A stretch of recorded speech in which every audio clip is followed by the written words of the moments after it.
to Something to Talk About. I'm Linda McNamee, and for the next hour we are going to travel halfway around the world, or maybe a third of the way around the world. I'm not really good at geography, but we are going to learn all about Jerusalem and find out history versus myth, maybe, perhaps? We'll find out shortly, but before I begin, I would like to thank the wonderful crew for this evening. We have Marion Gerard, who's been willing to step up and be director tonight because our guest, as you will soon find out, is Colleen Moore, who normally directs the show. And we also have Chris Flaherty, who is a staff member here, and he helps make sure that everything runs smoothly. So thank you, Marianne, and thank you, Chris. And I'd like to also, last but definitely not least, thank my husband Paul for staying home for daddy date night. Hopefully the kids are in bed and asleep because they had a very busy day today. So now I would like to introduce you to my wonderful guest, Colleen Moore, who I already said that she was going to be here, who is on the front side of the camera this time because you are now, I guess, a world traveler. I am. How cool is that? I know, it's pretty exciting. So, as everyone knows, as I first, start the show, I'd like to find out a little background, where you grew up, how you came to Burlington or the Burlington area, and you are also a volunteer here at BCAT, and then maybe why you decided to travel to Jerusalem. Okay, I grew up here in Burlington. My grandfather and my grandmother were here. My grandmother was active in Grange. They've been here a long time. So I grew up here. I was a Navy brat, so we grew up here I was here till I was about 6. Then we moved to Virginia, lived there till I was about 12, and then we came back. And so we were living with my grandparents and stayed here pretty much until I got married, and we moved to Billerica as a family. So we're now living in Billerica. But I've always gone to church here in Burlington. My church home is here at Heritage Park, and just very active there and never wanted to leave there. So I'm pretty much still there. It's hard to find a church home that you really do feel comfortable with. So I don't blame you for. Yeah, it can be. It's. I know a lot of people that have moved from church to church just because of their situation, being in the military or whatnot. And a lot of times it is a struggle trying to find a new one that's like the one that you loved before. Exactly. So so my experience here with Heritage Park, the first pastor of our church was very active in opening up a Bible college or finding a new location for a Bible college that was located in New York, in Peekskill, New York, and they were looking for a home to bring the college to that would put it more in the heart of New England. And stuff. They wanted to move it closer to Boston. Oh, okay. So Pastor Edge was instrumental in finding a location out in Milton. So the school, we planted the school out there in Milton, and have been working with them, over time, just donating money, time, and resources over there. And the school has grown and developed, and now is there still a campus out in New York? Or no, they completely moved. Oh, they moved it right out of New York. And it's like a 4-year college? Well, they started off unaccredited. They were unaccredited for quite a while, but when the president of the college changed hands, my pastor was the president for a while, and then a former student, he wasn't a student at that Bible college, but he had traveled to Israel and studied there. He was at Gordon Cromwell, and he moved up into the presidency, and he has taken the school into a total different direction, much more modern, very active. He really believes in travel, as far as like to enhance the educational, aspect of what they do. Did you study there, or are you just like a support role? No, I did go there for a couple of years. I unfortunately did not finish my course, but I was there for 2 years and stuff. I got like a kind of like a general Bible study kind of thing. Okay. So they. The school has now, under new leadership, they do a lot more traveling and things, and that's where these abroad trips have started. Oh, okay. So they go places that are biblically based, like things that have relevancy to the Bible, because it is a Bible college. Oh. So they'll visit. They're in I think in the fall or this year they're going to Greece, and they will wow. connect the land of Greece to the Bible, because Paul the apostle traveled all over that area. Okay. So there's a lot of references for Greeks, Romans. They've visited Italy 2 years ago, and every 4 years they do go to Israel. So last year my pastor got to go, and I was very jealous. I have to say, I wanted to go really bad. And get a really big suitcase. But so him and his wife went last year, and when they came back, they had all kinds of great stories, and they told us all about it. But they never usually open the trip to non-students or non-faculty. So me not being a student or a faculty member, I really didn't think I would ever have the opportunity to go. So this year, however, they opened it up to the churches that are kind of supporting them financially. So it's not just in this area, it's all over the country. There are churches. Can we back up a second? Sure. Is it Baptist churches or any Christian denomination, or do you? Well, it's part of the Baptist Bible Fellowship. So the main churches that support the school would be the Baptist churches in our fellowship. I was just curious. Yeah, definitely. It's. I mean, if another denomination offered them a check, I'm sure they would accept it. But for the most part, you could come with us. us. Exactly. So yeah, so that's kind of how they opened it up to the churches that kind of have been actively supporting them. Okay. So we got an opportunity to go. Excellent. Now, is this the first time you've traveled with them? Because this is the first time they've opened it up to non-students and faculty. Yeah, this is the first time I've ever gone with them. I mean, we have students that come to our church, so I hear about the trips all the time. And one of our guys, he went to Italy and Greece, and he did all these really cool trips, and it's hard to hear all about it and not be able to go. Now, did you really want to go to Israel? I totally wanted to go. Or was it just because, because all the trips sound really cool, like Italy and Greece. So I was just wondering, is it coincidental because it's the 4-year thing, or it is? If you really wanted to go there? Yeah, I totally wanted to go, but they don't open up the other trips, just the Israel trip. Oh, okay. So the students will go, and when we went on this trip, there was 2 large buses of people So that were like traveling with us. 80, 90 people. Wow. Yeah, and one bus was totally full of students, and the guests, the non-student and faculty people, we rode on the other bus. So there were 2 whole buses. The kids got a student version of the trip because they're students. They're learning about this in their education. So their instructors, their teachers went and in the buses, and they would jump back and forth between buses, the instructors. So they would talk to us and tell us all the details and stuff. And so we got a really,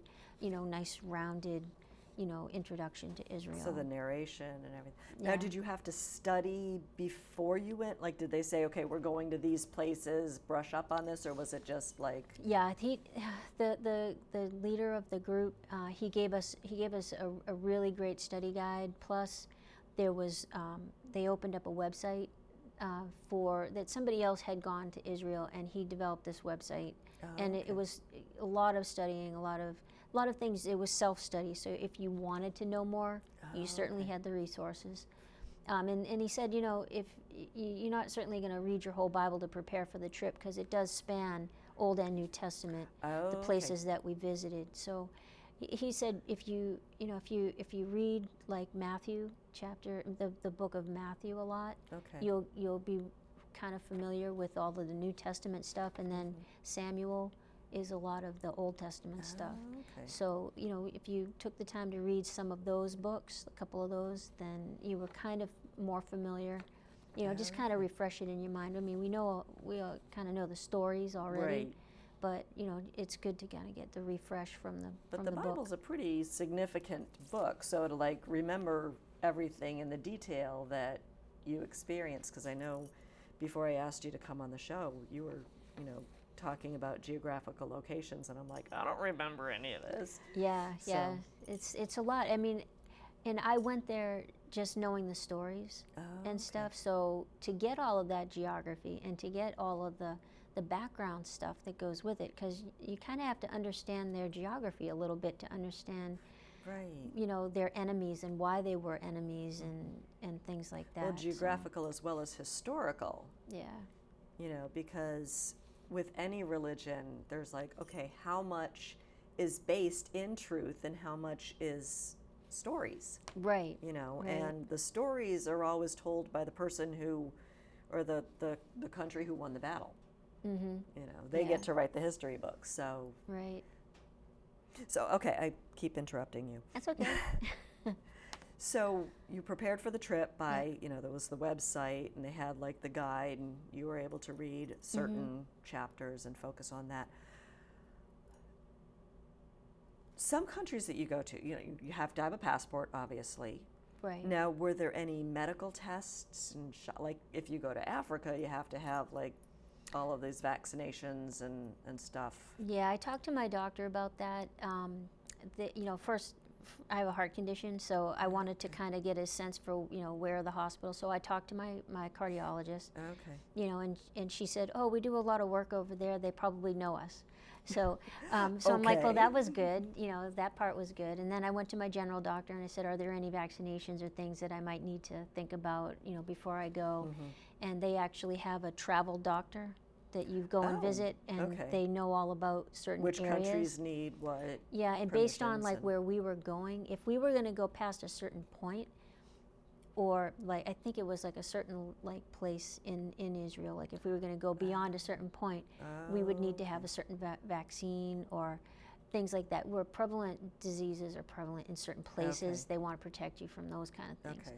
So it turned out I only needed one vaccination, and it was a two-parter, so I got it, before I went, and then 6 months later I'll get the second one. Oh, okay. Not that I'm going to be, traveling anywhere like that I would need it, but to complete it, you have to get the second one. Okay. So there was like a travel like department in like Harvard Medical, so okay. they were prepared for, people to Oh, ask that's good. questions about travel. All right. Yeah. So when was this trip? Was it February? End of February through the first 2 weeks of March. How long was it? I thought it was only... It was like a 2-week trip. Okay. and I was with- thinking for some reason I had like 10 days stuck in my head. No, it's longer than that. It was very close to 2 weeks, if not a couple of days beyond that. Oh, wow.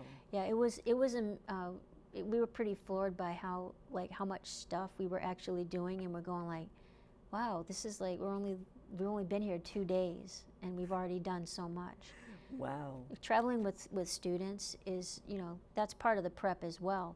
They told us, all about the terrain. They said, Okay. you plan on walking a lot. Okay. So did like- you have to do like walking before go? They Where do suggested- you walk in February? The club. You go to the club. Okay. Yeah, just get on a treadmill, and like they said, try to walk like a mile or so every day, and at a decent pace, so that you can condition yourself to Okay. walking so much. And I did that. I took it to heart and took it seriously, because I definitely did not want to lag behind, and stuff. I wanted to, It was also a lot warmer. What was the temperature like over there? Because when I Well- picture, Israel, I picture desert.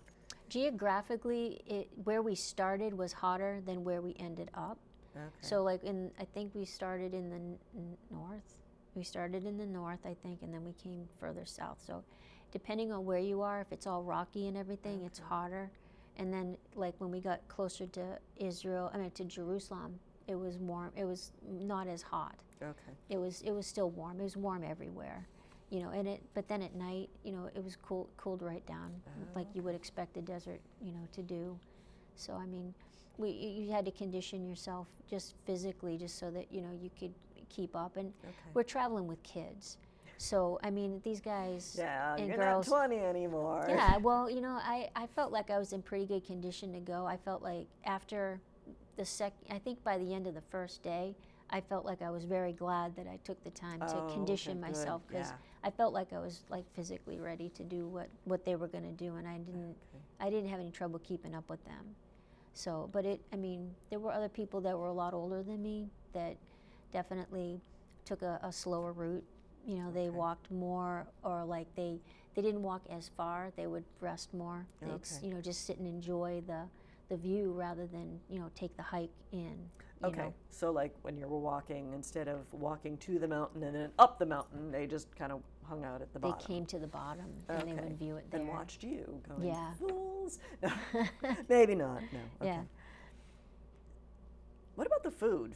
You know I didn't prep that in the question, but I'm like, I'm really not adventurous when it comes to food, but did you find it I think that okay? I You know, did did pretty you get to try I a lot did of pretty new things, good. I did pretty good over there for food, even though I have kind of a strict diet. My other doctor that I work with my diet, my nutrition doctor, I have a gluten problem and stuff, so he had given me a supplement to take before I have meals, so that in case there is gluten in it, it kind of gets rid of the gluten for your body. It helps absorb it. So I mean that was good prep, you know, trying to be ready for the food. But their food was like you could be spicy if you ordered spicy, or you could be just really like they had a lot of bread, a lot of like lamb. I stuck with lamb a lot because it was like familiar. Yeah. You know, and then they had this other thing that was like a staple. They had pita bread all the time, but it was the best pita bread I think I've ever had because it's like fresh. It's like they make it every day. It's not like sitting in a bag. And then they had this chicken thing they called it schnitzel. It's not what I would expect. Yeah, like the German schnitzel. Yeah, it's not like that. Not like German schnitzel. It's basically chicken cutlets with breading. Okay. You know, so I mean that was familiar. That was everybody was eating that, you know, and stuff. So they had like tastes like chicken. They had salad every meal, breakfast included. Really? For breakfast as well. So it's Mediterranean. So like a lot of olives, salad, tomatoes, things of that nature. So they had a lot of things that were familiar, eggs, things like that. So I mean, I wasn't surprised. They even had pizza. I should have brought a picture of that. They had the best pizza place down there, and it was delicious pizza. I think it was because I haven't had it in so long. You know, I mean, I haven't really had pizza because it's got bread under it. Right. But with the supplements, I was able to have some of that. Yeah. You're on vacation. Yeah. Well, now, again, when I picture like the Middle East, I picture a lot of conflict. Did you feel safe traveling to that area? Well, we were confronted right off the bat by the military presence. Every place where you have to cross from one place to another, you have to go through a checkpoint. Okay. And sometimes, and they told us, A, you can't take any pictures here. B, if they board the bus, you're not to make eye contact. Oh, wow. You know, you can't like if they talk to you, talk to them, but you know, don't start the conversation. You just let them do their job and let them get on and off the bus, and you know, and don't give them any reason to take you aside. You know, you just they were Israeli soldiers in some places, and then there were Palestinian soldiers in other places. You know, and then in places where we would just kind of be like, when we were in Old Jerusalem, they were spreading around. There were some Palestinian guys there, and there were some Israeli soldiers there. When we were up on mountaintops, one time when we were up on, I think it was Mount Arbel, a group of soldiers came up. They were training, and so like they were carrying somebody on a gurney or something. There's a whole group of them. There was about 50 of them, and they were carrying somebody up on a gurney as a group, and then they just kind of hung out on the top of the mountain, and it was kind of neat to see. Yeah. Their presence is very prevalent there. Okay. Yeah, it's just, a cultural difference that I was trying to envision, and I just couldn't. Yeah. But you did bring some pictures, and you mentioned that. Should we take a look at a couple of them now? Yeah. Why don't we start with the wilderness? Those would be pictures 1, 2, and 3. Okay. All right, there I am. This is the wilderness of probably the most famous story from the wilderness is when Jesus was tempted. He was tempted by the devil when he first started his ministry. He was led out into a place like this. It's not a place like it. This is it. This is it. Wow. So I mean, we can't be 100%. Yeah, when I hear the story of Jesus going out into the desert, I picture, like flat. But that's like the Grand Canyon. This is very rugged and rough terrain, way different than what you would think Israel is. I mean, like Yeah. you think that it's more like a herding place, like fields and grazing and stuff for animals, but it's like this really. It's a lot of So rock. and like when Jesus was taken out there to be tempted, one of the first things that the devil tempted him with was turn these rocks into bread. And if you look around there is nothing there but rocks Yeah. and stuff. I mean, like he was starving out there for 40 days. He was hungry, and he certainly could have turned it to bread. But this gives you like the okay. kind of the sense for what the wilderness is like. Oh, You know, and it's not like a flat little Mhm. desert thing. It's mountainous and it's not like the Survivor Man, on whatever channel he's on. no, there was, there's water down there. Now in that same area, there's more than one story in that area, but there's a brook or a place where Elijah went. He was okay. running away from Jezebel. He had just had a fight with the prophets of Jezebel. Okay. Mhm. He killed them all, and she was after him bad. And he went out there, and he hid from her out there. So that's another Yeah, that story. looks like it's got a lot of good hiding places. Yeah, he went out there, and it was just like, he went out there to hide, and he found a good spot. Wow. So I mean, the wilderness has a lot of. Now, did you hike down into the canyons at all, or No, are we you didn't. allowed to? You probably could, but I didn't see very many pathways going down there. Okay. There is there's a monastery that has been there for hundreds of years, and that you can see it in the distance in one of the pictures. But it's an active monastery. There's still priests living there, and stuff. So I mean, it's desolate. I mean, it's remote. There's not a lot around there. So they have a lot of privacy out there. Oh, okay. Yeah. Yeah, they probably don't get too many visitors out there. No, they don't. Not a lot of opportunity for Girl Scout cookies, or I know, I digress. I'm sorry. I shouldn't. So, wow. So, how long were you in that area, or how big is it? Is it the size of the Grand Canyon? It or is just immense. like- Everywhere you look, it's just like this. You can sort of see the top level of things, but it's just like this rolling mass going on of forever like and hills ever. and valleys and rugged terrain Wow. and stuff. And I mean, one of the kind of neat things about going there. I mean, I went there with all the stories in my mind. I knew all the stories, but one cool thing about going, we did a lot of this thing called reading on location. So when you're in a location, you find that part in the Bible, and you Okay. can read it and say, like, I'm reading out of the Bible, and I'm standing here with my own 2 feet. Oh, wow. So do you mind That's like if surreal. do you mind if I read just No, a go quick ahead. passage from like? Is there like a picture to accompany it? Or? Yeah, if Marianne can just go back to the wilderness pictures, just choose one of those wilderness pictures, one, 2, or 3. Yeah. All right. Oh, So that's here's the wilderness Is that picture. the monastery down there? Yeah, that's the monastery. Oh, cool. Yeah, that's kind of neat. So this is the temptation of Jesus, just a couple of verses. Then was Jesus led up by the Spirit into the wilderness to be tempted of the devil. And when he had fasted 40 days and 40 nights, he was afterward and hungered.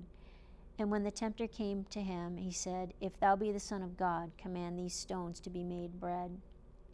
And he answered and said, It is written, Man shall not live by bread alone, but by every word that proceedeth out of the mouth of God. That happened there. Wow. So, I mean, Like mind blown. yeah, I mean, it really does kind of, it's surreal when you're actually there. Well, I'm also thinking, when you read the Bible, it's, I don't mean to focus on this, but there are stories. There's stories. Yeah. But when you're actually there, all of a sudden it becomes real. Right. So there's got to be like that Yeah. awakening, or, Yeah. I'm not sure what you want to call it. Well, I kind of think of it like I went there knowing all the stories by faith. They say like faith is you don't get to see what you believe in, but it's you have faith that it's there. But at some point faith can become sight, and you don't have it turns into something that's tangible, that's real. So when we went there, that's what it was. It felt like that. Like the story of, faith has now turned okay. into sight. I felt it. I picked up rocks Wow. from there, and I brought them home with me and stuff. So, you know, it's turning faith into sight. And Wow. you know, if anyone has any doubt that the Bible is true, it's like you got to go there and see it. Yeah. That's what I kind of feel like. And I think that's what struck me when you first told me about the trip. It's like, wow, it really is. It's real. Yeah.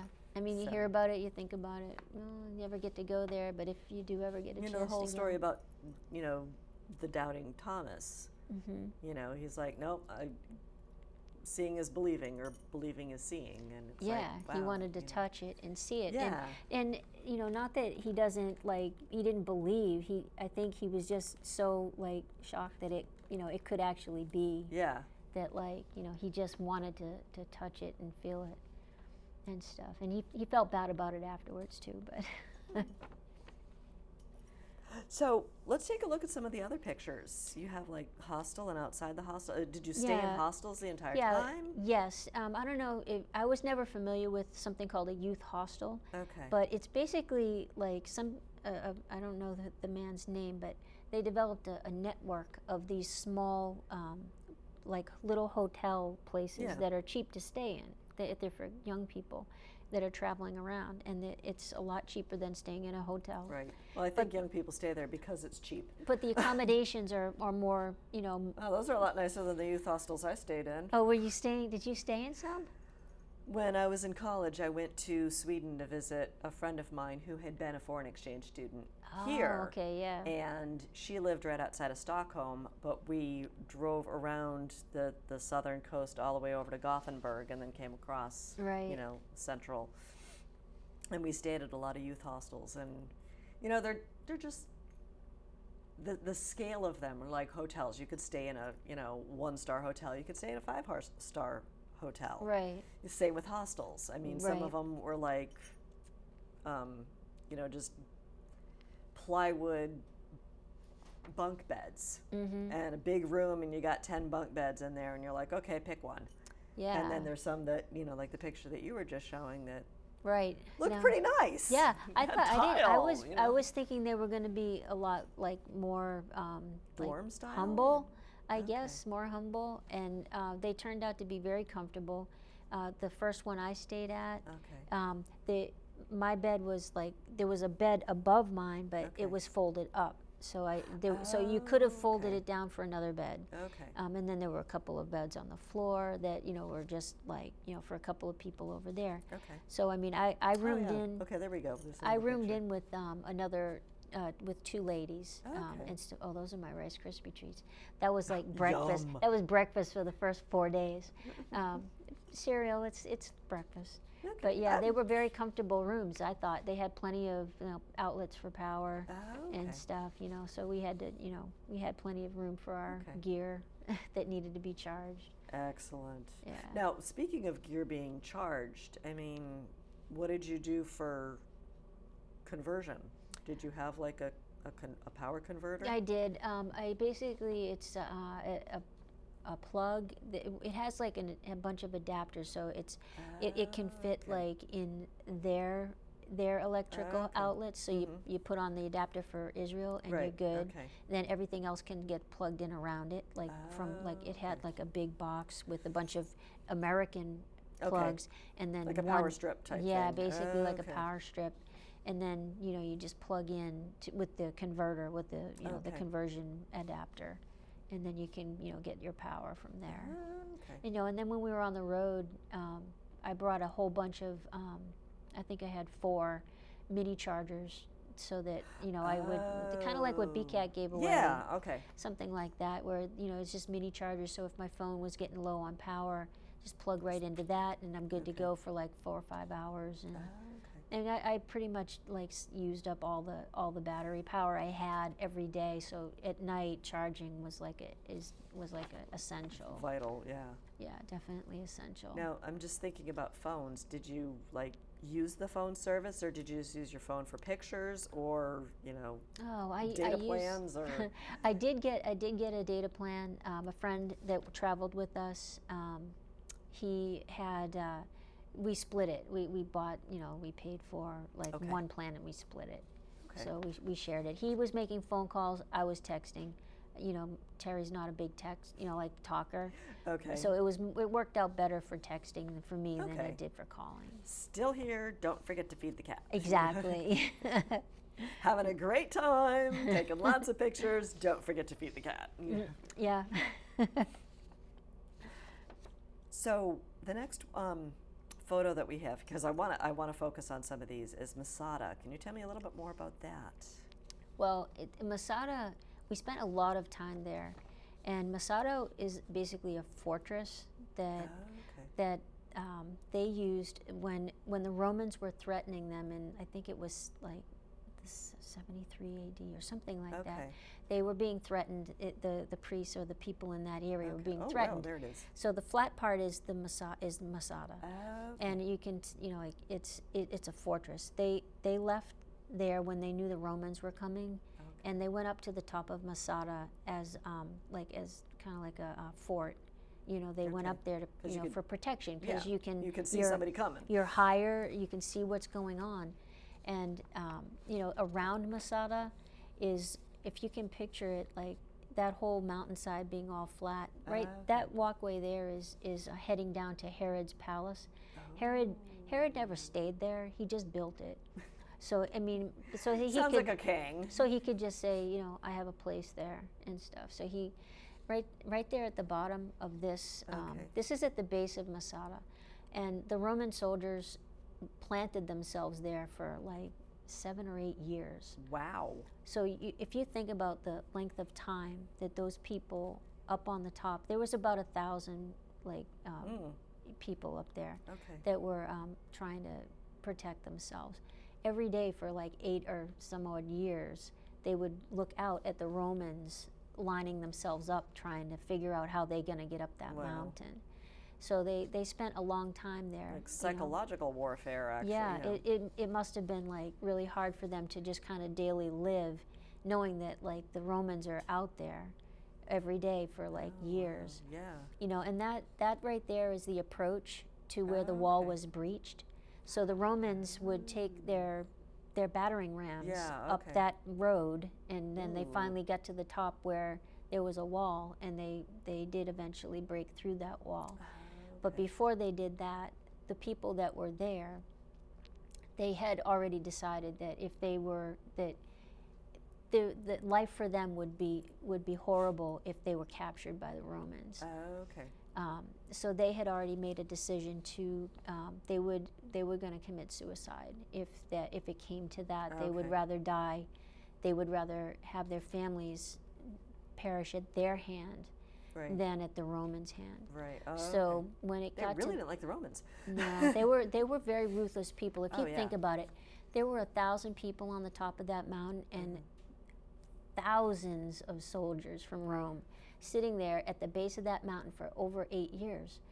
Why would they worry about 1,000 people so bad? Except that it was like to save their face, or like for their reputation. They didn't want the rest of the world to know that like a small group of people could outdo the Roman army. So they were determined to get up there, and they were going to stay there as long as it took. Wow.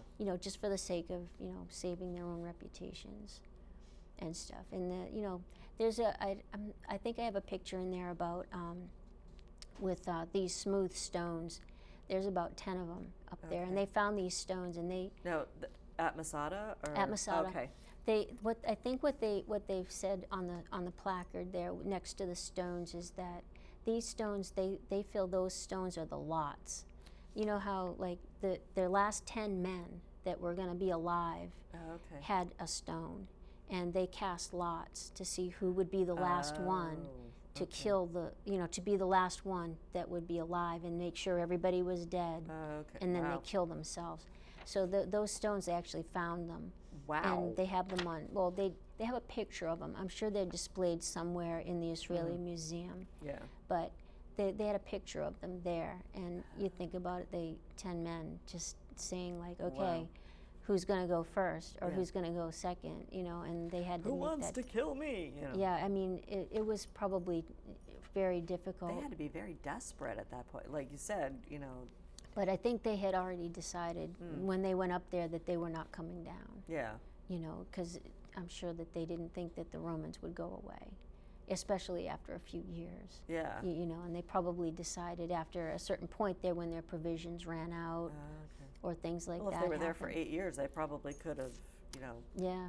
I don't know. So I mean, it was pretty cool to see like all of the structure that they had. They were living there. It was like a regular little city of places where they would live and do what they do up there. We saw some of their housing and Just thinking and like stuff. agriculture, you probably can't, plant anything up there. You're in the middle of the desert. Yeah, I know. I'm not really sure how they might have brought animals with them, Yeah. To live on and stuff, and just But have. still, 8 years is a really long That's time. a long time, but you- yeah, I mean, they probably had animals that bred, and they would. But you're also right. If the Roman soldiers stayed there for 5 years, they're not turning around after that. They're not going yeah. down, right? They're definitely not. Okay. So I mean, it was pretty moving to see that they would go up there and stay and know they're not coming back. Wow. They used that as a symbol, of their country, to not let it ever happen again. They don't want to ever have that happen again. Wow. So, I mean, they're definitely dedicated to their country now. Okay, and you also have some more photos of the Dead Sea Scrolls. Yeah, the Dead Sea Scrolls. Everywhere around there, in that area, that's where the area of the Dead Sea is. Okay. So Near Masada. Near Masada. Okay. From Masada, you can Because probably. I am really bad at geography and also pretty bad at my Bible too. So. Yeah. So they here is a picture of where the cave. I guess it's a cave. There's been some erosion, because I was wondering how in the world that the shepherd actually got in there, but there was a shepherd that lost a sheep or something, an animal, and they came across this cave, and inside the cave they found clay pots that were sealed, clay pots, and inside the clay pots they found the scriptures. I believe it's the entire book of Isaiah. Wow. And it's completely preserved, because of the climate and what they put them in. So that finding. Well, if we're going back 2,000 years, I mean, that the previous picture where it looks pretty high elevation, a lot of erosion happens in 2,000 years, so it could have been, Yeah. So I mean, level. it was like a shepherd or somebody that Okay. found it. He threw some rocks in there looking for his animals, and he heard a clay pot. Instead, it hit something and it broke. So he went in looking more, and then they discovered they had something that was pretty amazing. I can't remember the name of the people, but they were scribes, and they took the scripture and scribed it onto parchment or something. I don't know if it was parchment. I think at that time they said they were using animal skins. Animal skins. So like they had written the whole Bible out, or that whole book out on the skins, and preserved them in those pots. And it's a huge thing, because it validates the scripture. Yeah, absolutely. And it's just, I mean, you're talking about Isaiah. That's thousands of years before Christ. And so it was a significant find. Wow. It was pretty neat to see that hole and to see where it went. Now offhand, again, history was not my strong suit. When did they find the Dead Sea Scrolls? Do you remember? I don't ballpark? remember. I don't remember when Okay. they found them. It could have been like, I'm not even going to say a date because I'm sure I'm not going to Okay. be right. Right. But yeah, I know. I'll have to look that one up for you. It's okay. Now, what's the next one on your list? Engedi? Well, I want to show you the Dead Sea first. Okay. Oh, 'cause yeah. Oh, the okay. actual Dead Sea was pretty cool. Is there still sea left? There is, and it's actually a very large body of water. Wow. Yeah. Okay. So you've That got. you can like float because it's Dead Sea because there's such a high salt content. All right, so like if you Okay. get, just for a little perspective, like a regular ocean is, you can just stay on this picture first, Marianne. A regular ocean has 4 to 5% salt, saline, in it, which, it tastes pretty salty if you get Yeah, it it's in your pretty mouth, gross. So in the Dead Sea, the level of salt and minerals in that water is somewhere in the 45 to 50% range. Wow. It is total salt. So It's because like solid water practically. yeah, so like the reason, like when you get in there, that people float because our bodies are made up of less salt Okay. than that. Than that Well, saline. we're like 70% water or We're something. 70% water, but our percentage of saline is much lower. We're lower than I think regular oceans and stuff. So when we get in that water, we literally float, and it does feel really weird. Does it feel weird? Yeah, because you try to put it's like a bobber. You're trying to put your Okay. feet down, and you can keep them down.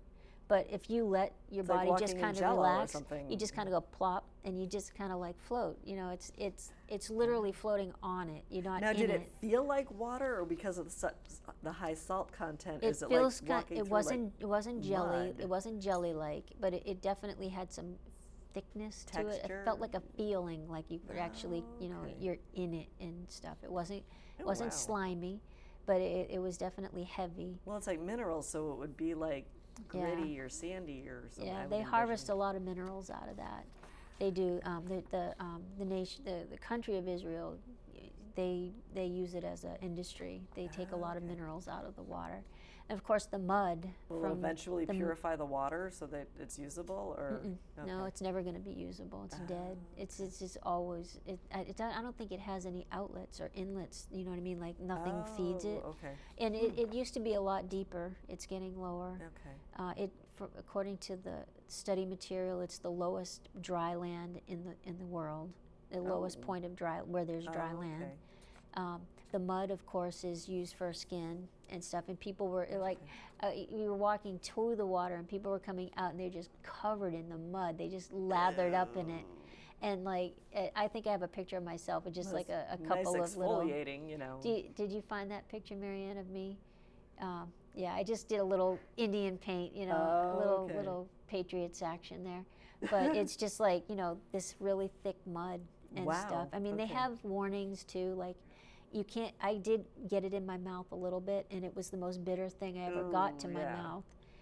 And if you get it in your eyes, you have to go and rinse off immediately. You can't. It'll burn your eyes right out of your head. Wow. It's that concentrated. So like they've got warnings all over the place about not getting in your mouth or your eyes. Do not take internally. The other thing we had to do was we had to remove all metal, because as soon as you get in the water, the metal corrodes because it's like so high in Wow. salt. Yeah. So like we Now, had did you have to take your glass? I didn't. take your glasses off. I have a medical bracelet that I'm going like.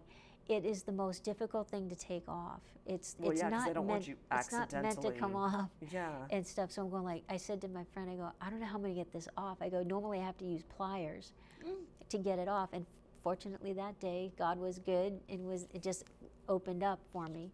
So I was able to take that off. But you have to Wow. be careful. No rings, no earrings, anything like that. And it's all lumpy and stuff kind of getting in there because it's that mud. And it's a little slimy. It's kind of like putty, Okay. and it's like wet clay. So, I mean, it's... And there's nothing alive in there, like not even algae, right? No, there's Yeah. nothing. It's just all mud. The mud is like smooth, kind of like Okay. clay would be if it got wet, But that was pretty fun to do that. Wow. Yeah, it was pretty wild. Cool. Yeah. So we can go on to Engedi. Okay. Engedi was a really cool spot. It was probably one of the most exciting places, and our tour leader, he didn't even think that he didn't think anyone would like Engedi because it's kind of like, it looks the same all over the place. Okay. So Engedi is a place where David hid from Saul. Saul was king of Israel, Okay. and he was a good king up to a certain point, and then he disobeyed God, and God wanted to replace him, and he chose David to do that. And Saul found out that David was chosen to replace him, so he sought out to kill him. And David Well, fled. job security. He fled, and he went to the place of Engedi. That looks right out onto the Dead Sea. Oh, And so he went out that's there. a pretty nice view. It's a beautiful view. I mean, some of these pictures, I might have you go back a little, Marianne, when we start talking a little bit more. But there's another read on location part that I'll just read for you real quick. I don't have that many of these. But this is about Engedi. So it starts off in 1 Samuel 23. It says, "And David went up from thence and dwelt in strongholds in Engedi. And it came to pass when Saul was returned from following the Philistines, that it was told him, saying, Behold, David is in the wilderness of En-gedi. Then Saul took 3,000 chosen men out of all of Israel and went to seek David and his men upon the rocks and the wild goats, the rocks of the wild goats. So if you looked at that picture that she just passed, so can you go back one, Marianne, to the wall? Yeah. Up there are caves, and there are caves like that all over En-gedi, all over the place. So here comes Saul into with En-gedi 3,000 with men. 3,000 guys, and he looks around everywhere he looks. Are these caves and just stronghold walls? Yeah, it looks like, and they could be. There's only 300 guys with David.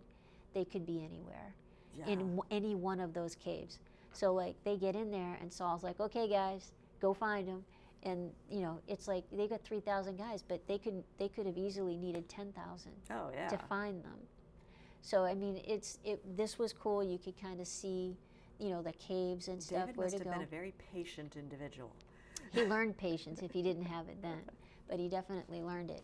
And right here in En-gedi, there are a couple of waterfalls. There's a lower one, and there's one that's like that one's called cool. David's Waterfall, and we had to hike in quite a ways to get there. That's where I was glad I was in shape to be able to do it, because I really wanted to do it. But this was absolutely beautiful. The top I'm of the. surprised with all there is a lot of plant life. There's a lot of green. This was like a sanctuary. I mean, if you look at the rest of it, it's all very barren and rocky. But this was like a paradise right here, and it was a refreshing place, where he could drink water and be cool and stuff. So that was one of the farthest places in. And I had to follow a lot of students really fast to get there, because I didn't want to get left behind. All of the people I came with didn't want to go in, so I had to kind of follow the kids and stuff. So I kept up with them, and I got to go see it. So that was pretty neat to go and see that. Wow. So,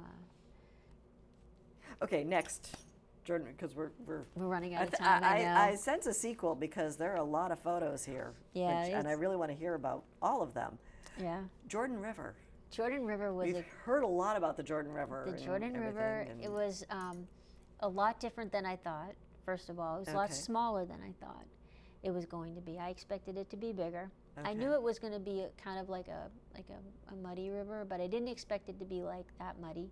But that's pretty muddy. Being as close as it is to the Dead Sea, the mud in the bottom of the Jordan is a lot like the mud that was in the Dead Sea, kind of like clay-like, but it just mushy from clay. I did not have the guts to put my feet in the mud there. I stayed on the steps. The steps go down quite a ways. There's some steps that go in, and I just did not put my feet in. Now, do you know if historically it was always like that? I think brown? It was always that way. I believe it was always that way. So if you look, I think that John the Baptist. Well, then again, the man eats crickets. But right, I know. I was thinking he probably would have had.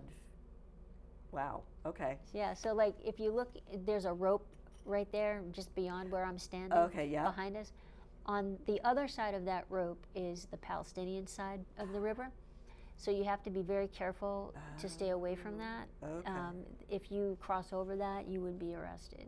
Wow. And they're sitting right on the other side waiting for people. I was about to say, I don't think I'd want that military duty of sitting there and waiting for somebody to cross the rope. over. I know, they have to watch their borders. So like, the water was very cold. It's kind of, well, it wasn't freezing. It was warmer than the water here. You know what I mean? But it was kind of chilly. Cold. It was kind of chilly. Okay. So, Jesus was baptized in this river. So it's significantly, it's pretty significant. You want to see this. He was baptized in that river and by John the Baptist. And I wanted to, and other people did the same thing. I wanted to dunk, like to be in the water, like physically go under. I had a video of it, but it's done in a format that can't be shown here. But it was pretty exciting to be able to do that. So if you noticed in the pictures, I didn't even take my glasses off. I just went like straight down and like right in. Wow. And it was pretty. So even though cool. it was like the Dead Sea, it wasn't like corrodable? No, it was a river, so it's fresh water, but the mud is kind of similar. The mud is similar. You know, Okay. so I it's wasn't not, sure if it was like an outlet no, from the. very fresh water there. Oh, It's nice okay. fresh water. It's just cloudy looking because there's mud. Okay, because it's But churning up all the yeah, goo. yeah. Now, historically, do they know if that's generally the same area that John was? This is Or- well, they would Because I don't know how say, long the river is. they so- would say it's a general connection. So when we started the trip, they in the study book, David gave us some. He gave us the 5-4-3 strategy. So there's 5 geographical areas or time, not geographical, but 5 periods of time that we were gonna. Chronological type? Yeah, Okay. chronological time. You're talking about like Old Testament, New Testament, Okay. those kind of things. So it spans time. Then it has geographical locations, 4 geographical locations, north, south, east, and west. Okay. And then the 3 stands for the connections that can be made. You have a general connection, a warm connection, or a white hot connection. We had a few white hot connections where a general connection would be like Masada. this Okay. is the Jordan River, and Jesus Okay. was baptized in the In Jordan River. So he could have maybe been in any location on the Within- Jordan. yeah, okay. I mean, where we were, that general area, the people that run that area, they would say, this is the spot. Oh, okay. You know what I mean? But generally speaking, you don't know where John baptized. Right. You know what I mean? Just a general kind of thing. You know, and we had warm connections where, you know, it was just like, it was almost, you could just about be sure that this was almost in the right spot, but Okay. we're like not the exact. Masada thing, maybe? Not Or- like Masada, but Okay. in like Bethlehem. When we went, when we Oh, visited Bethlehem, Okay. we were in the shepherd's field, and you could look across the shepherd's field and see a number of caves. And Jesus was probably born in one of them, just like the one we went into, Okay. but probably not the one we went into. But that's a warm connection. Then white hot was a white hot one, we were told, was when we were at the Valley of Elah, where David and Goliath fought. Oh, okay. We were. And do we were want right- to talk about that one? Yeah, 'Cause we are do. running out of time. We do. I know. I know we're definitely- jumping ahead a lot. We're going to jump ahead to, let's see, where am I at?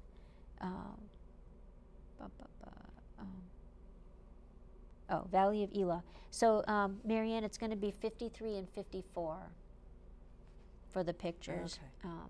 Sorry to make you jump around, but we only. So have we're a going to few leave minutes it. left, We're going to so- leave it on this picture for a little bit first.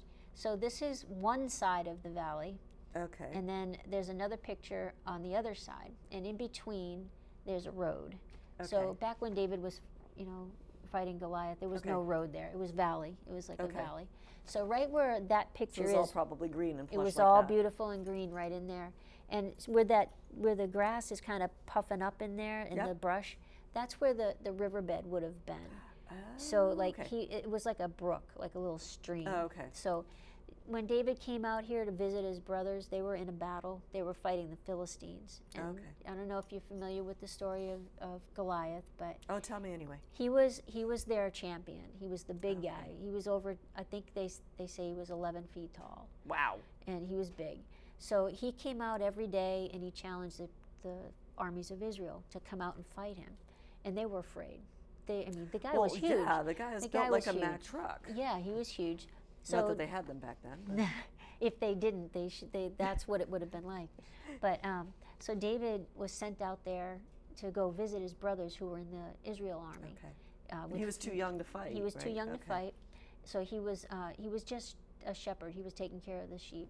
So his dad sent him out with food to go and see how the battle was going, and his brothers didn't like the fact that he came out. You know, they gave him a hard time because they thought he was spying. You know, just trying to see the battle and stuff. And when he was out there, Goliath came out because he would come out the same time every day. Okay.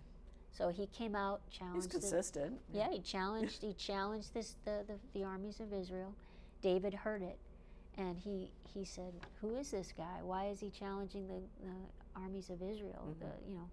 He goes, "Who's going to fight him?" And everybody's going like, "Not me, not me." Not you know. today. And so he's like, "I'll fight him." So Saul was like, he goes to see Saul. He says, "I'll fight him," and he's like, he starts to put armor all over him, and he's like, "I can't use this armor; it's too heavy for me." He had his sling, And he said he goes to the brook and he chooses 5 small stones. They're, well, smooth stones. The Bible says they're smooth stones. And our guide was very good about telling us like what a smooth stone is. It's not necessarily a flat stone, but it's something that's been smoothed over by water. Okay. So because the water's running over the rocks and stuff. So he would choose 5 of those stones, put them in his sling. He ran out there, slung it, and he ran at Goliath. And Goliath said like, "Why are you coming out here to fight me? You're just a child. Why are you fighting me?" And so David came out and he said, "I'm coming out here in the name of God." And he took a rock, slung it out there, and hit Goliath right in the forehead, and it killed him. And of course he went over and took Goliath's own sword and cut his head off and ran around the place with it and stuff. I did. Yeah, just like a regular kid would do, right?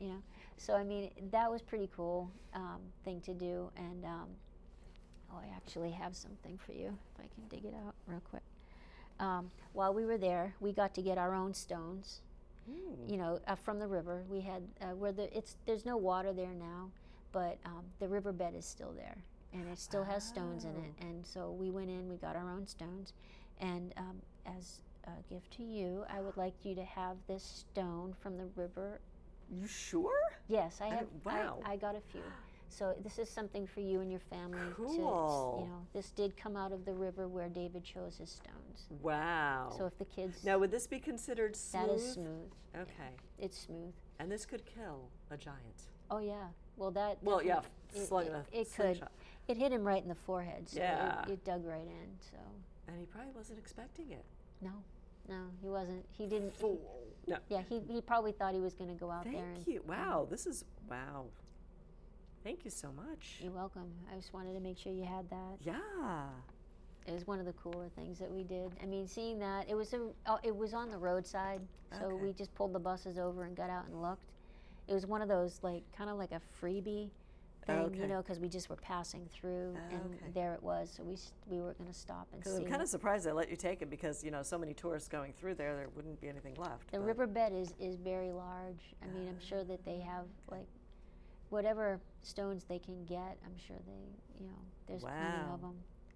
So we did get a few, and I have one for my kids and neat stuff. So. Oh, I'm so impressed. Okay, we only have time for a couple more slides for right now, so I really sense a sequel coming up. Yeah. So is there anything related? What's right after David and Goliath? You have a note about a cave. Cave. Okay, yeah, that's the roadside cave. You can go to that slide, Marianne. That's number 55. 55. That's the shepherd's. That's the cave in Bethlehem.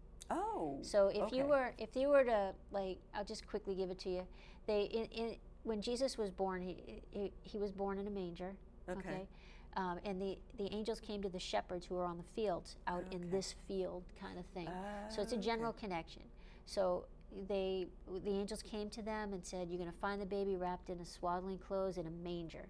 This is the only type of place in that area where a manger would have been. When they said there was no room in the inn, when Mary came into to Bethlehem, it wasn't because there wasn't any room. There wasn't any room for her to have some privacy.